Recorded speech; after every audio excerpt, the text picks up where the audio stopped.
Material Differences. Chapter 4, Part A, Crumbs and Sunset Silence. Chapter 4.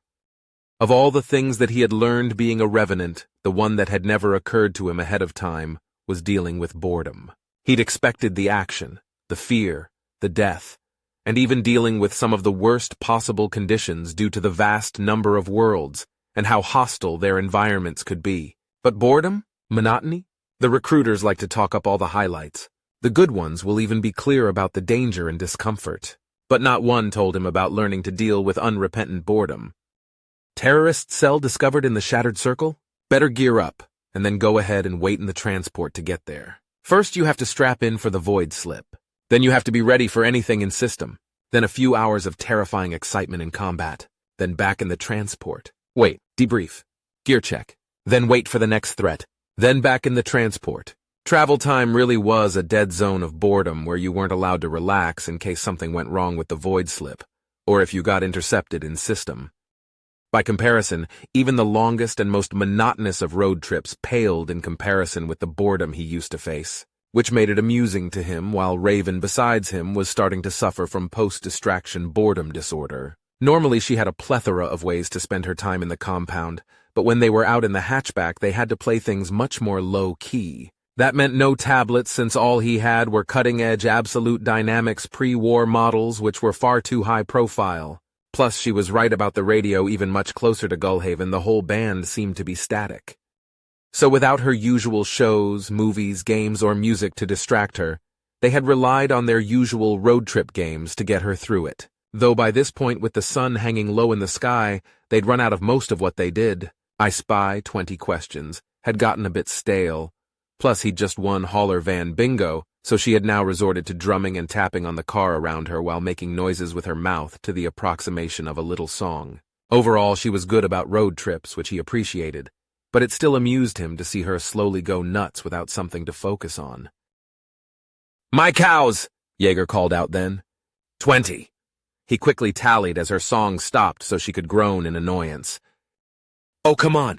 I know there are ranches on this side of the road. Where are you beefy buggers?" She called out and waved her fist at her side of the road. This part of the coast road wasn't quite as on the coast as it was down near the compound.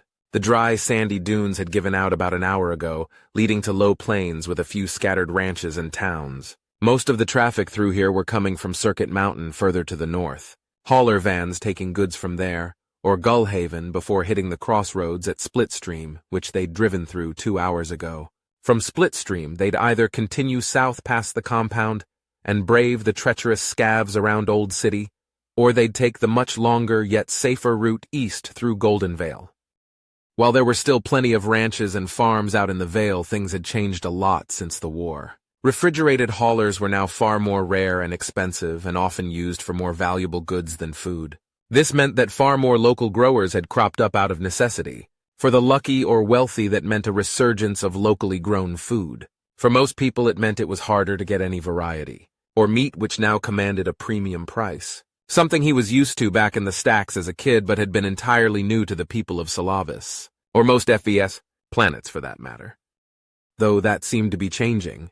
He'd seen more refrigerated haulers heading north from the Vale than he used to see. Once he'd gotten to Splitstream, he hadn't seen any of the old wrecks on the road. The signs had been freshly painted. All the houses and farms by the road looked occupied, not a single sign of scav raids either. Plus, there had been a detachment of packed MPs in Splitstream, though he wasn't sure if that was permanent or just a temporary measure. Either way, it was refreshing to see more of a return to order and civilization to the land. Cemetery.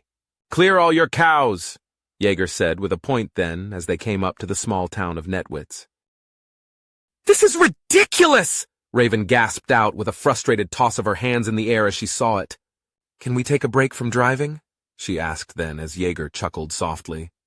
But it was about dinner time and he realized that they had a chance to do something they did very rarely indeed. "Sure. How about some dinner?" he suggested as he pulled off the old highway and into the town itself. "In town? But I wouldn't be able to remove my mask in a restaurant," Raven said with a confused tone to her voice. Then she let out a soft gasp as she saw the building up ahead. It had taken a few years after the end of the war for them to make a comeback, but they had survived what many other companies hadn't. Shake it out! Jaeger chuckled softly as they approached the lane for the drive-thru. These days, the restaurants weren't nearly as unified as they used to be, with each location having a regional menu more restricted by what they could get. But some things were consistent. Out back, he could see the garden they had set up to supply most of the veggies and herbs for this location. Truthfully, with the local ranches and the mild Salavian seasons, he figured they could get most of what they used to have, though as usual, chocolate would probably be expensive or off the menu. It was also nice to be able to drive up without much of a wait, since these days, fast food was more of a luxury for people, instead of something they ate constantly. There were only 3 cars ahead of them as they pulled up, which did give him time to look over the sign to figure out what he wanted. Can I get a shake? Too expensive. Besides, last time you got your shake all over the seats. He countered with a sidelong glance at her as she huffed. He didn't even need to see under her mask to know she was trying to pout. I cleaned it up, she protested, but he kept staring at her. Eventually, she muttered finally. I'm getting the Korean fried chicken sandwich with the Parmesan tuber twists.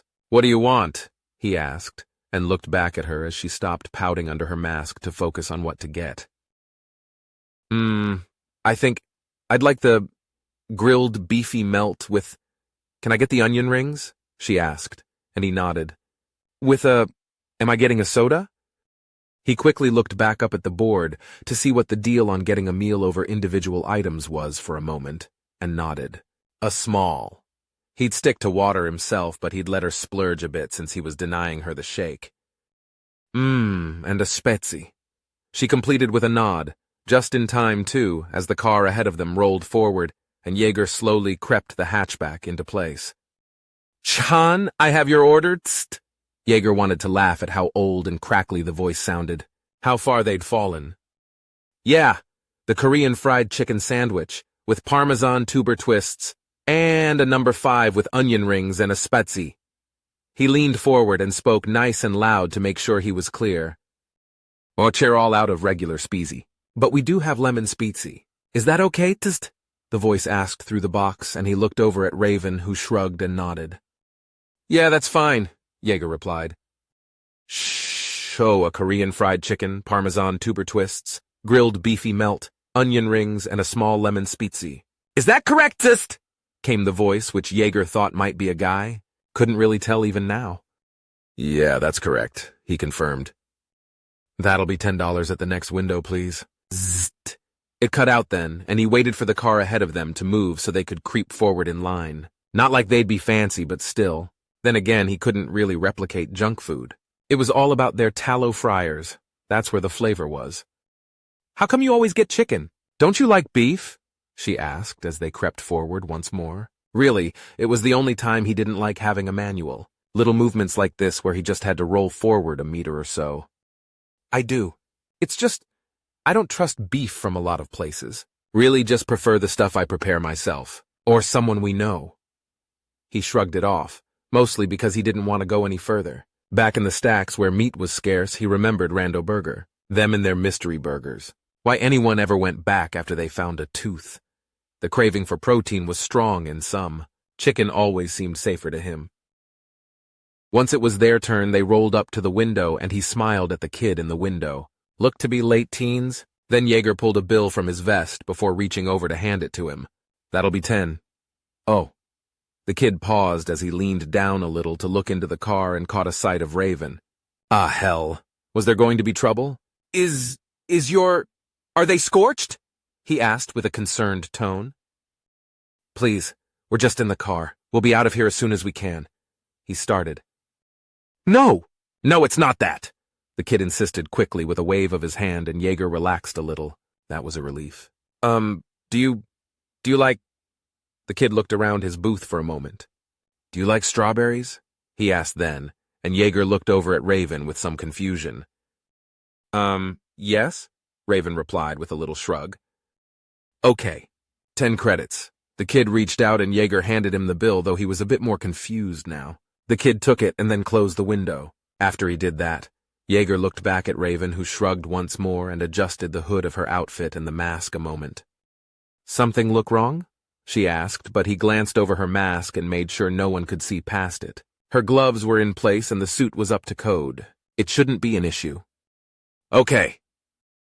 He looked back as the window opened once more. Sorry about the delay. Here's your food. The kid handed over 2 bags for them. Did you want any extra sauce?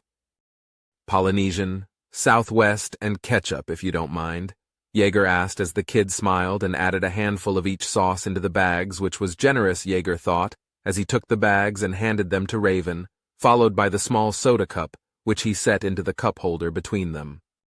And as an extra treat, he looked back in surprise.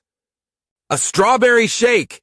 The kid reached out with a small shake in hand, the clear bubble on top revealing the perfect pink swirls of the top of the shake as Raven gasped, but Yeager started to pat his vest rather than grab it. Oh. I hadn't... How much? He tried to grab some bills from his vest since he hadn't expected it. What? Oh no! Free of charge! The kid insisted, and wiggled the shake between his window and the car, though Yeager still hesitated. Oh, that's nice, but I'm not sure if I can accept that. He started. Well, it's not for you to accept. It's for her. The kid stressed and wiggled the shake once more, as Yeager looked over at Raven and then back at the smiling worker. You're right. I'm sorry, he said as he reached out to take it. I just didn't expect the generosity. Are you sure I can't pay you? Yeager insisted, even as he handed the shake to Raven. I'm sure, sir. You have a nice day now. The kid waved them off as Yeager put the car into gear. Thank you. You're really nice, Raven called out with a wave to the kid who waved back as Yeager pulled away. As he pulled them out of the drive-through lane, he looked over at her. Our order's right, he confirmed. Yeah, that was cool.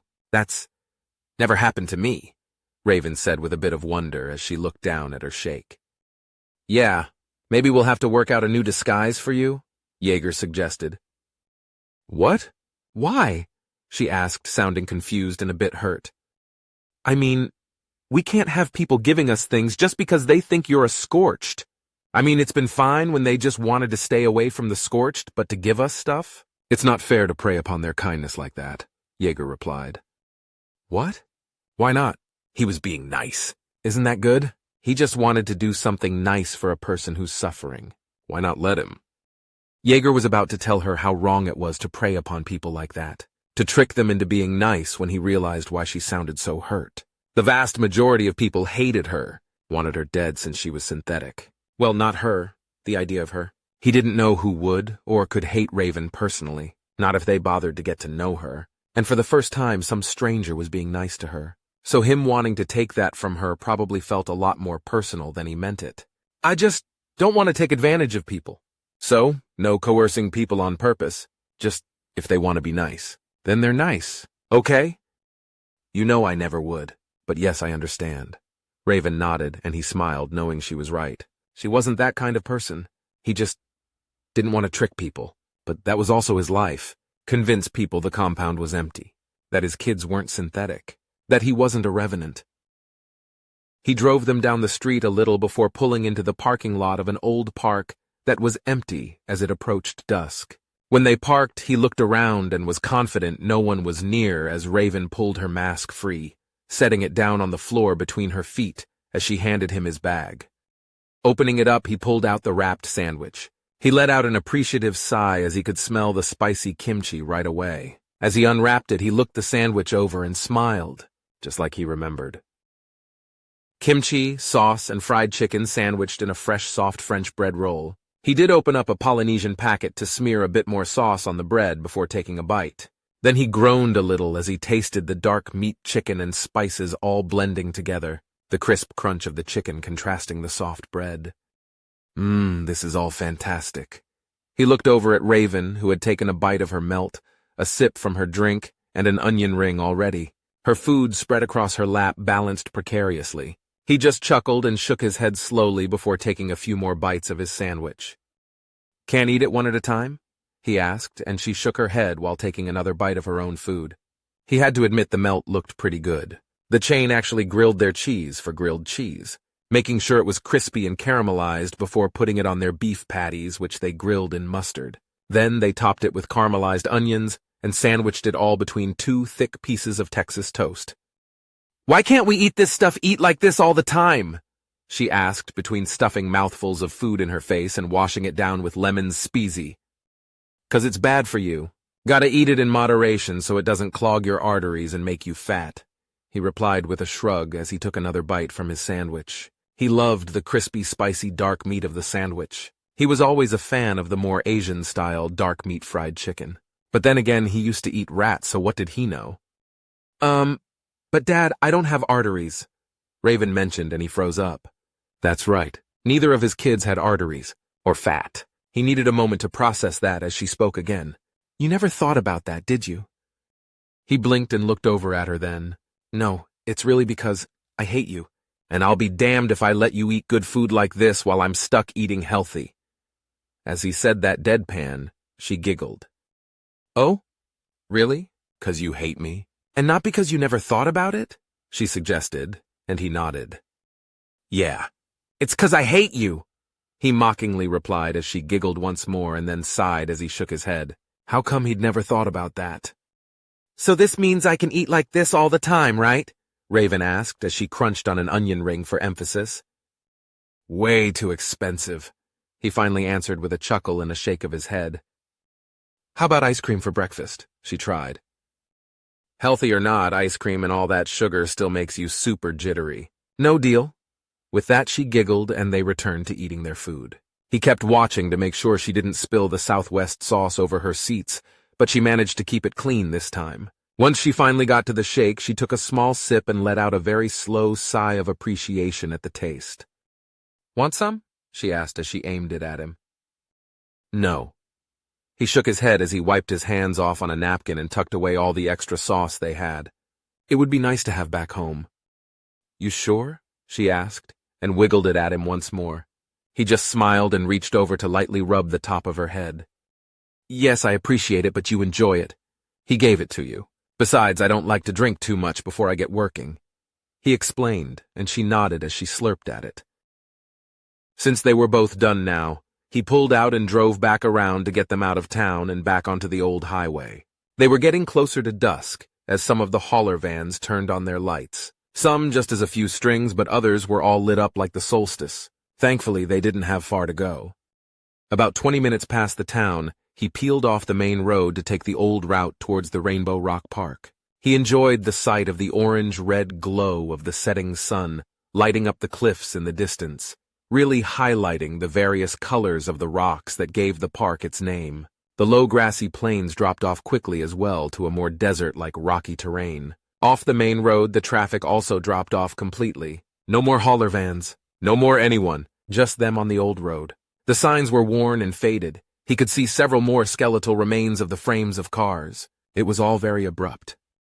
It was also what he expected and wanted. He knew the park well enough that the walk to the DJ's radio tower would be easy enough for him even in the dark. So he pulled them off the road into an old parking lot that was just gravel with some boulders spaced out to mark the edge of it. Didn't need any maintenance for gravel and boulders, at least. The crunch of the little rocks under the tires was the only sound all around them, as he pulled up into a particular spot between two boulders where no one from the road could see the car. Not that he expected anyone to drive past, but he wasn't big on leaving things to chance anyway.